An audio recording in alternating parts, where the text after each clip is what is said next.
my most favorite things to do on a serger is show people how they can actually put zippers in. We have a charity that we do a lot of bags for. We actually call it our charity gift bags.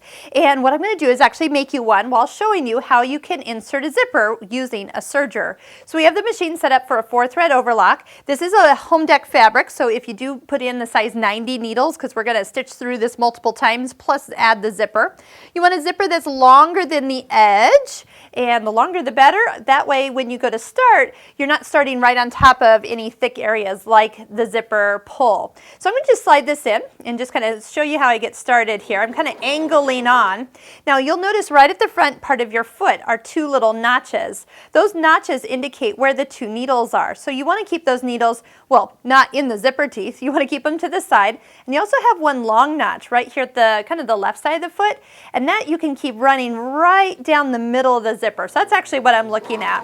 Now since your foot is kind of riding sideways, or I should say unleveled, because it's kind of up on the zipper teeth while we're doing this, you kind of keep your fingers on the zipper, then that way the foot doesn't push it off to this side. Okay, now when you get to the end, we're going to go ahead and travel a little further. Now, right now it looks like I'm done, but remember the needles are so far back here. Keep serging a little bit further until the needles clear the edge of the fabric before you kind of angle off the zipper.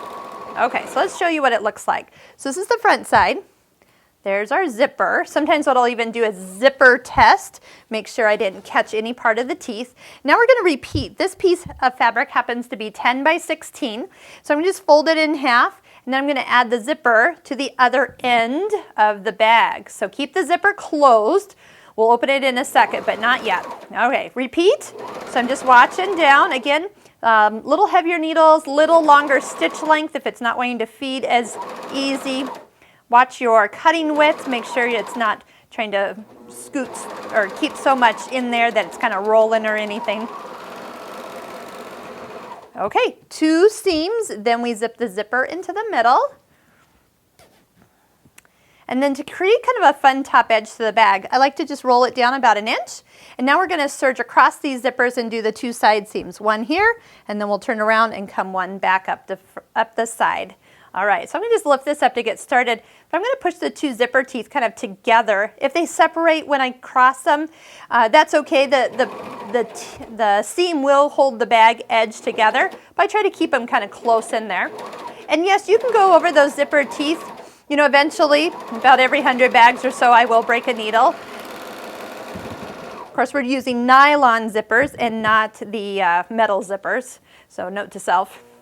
All right, last side. So this little bag takes 4 seams to serge, and we've showed you how you can add a zipper in. Just get a nice long zipper. All right, so that's what it looks like before we turn it. Reach inside if you gave yourself a nice big opening.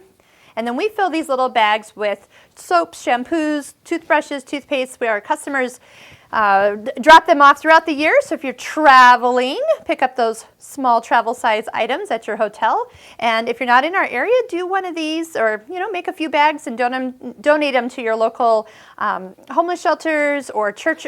Do a church event.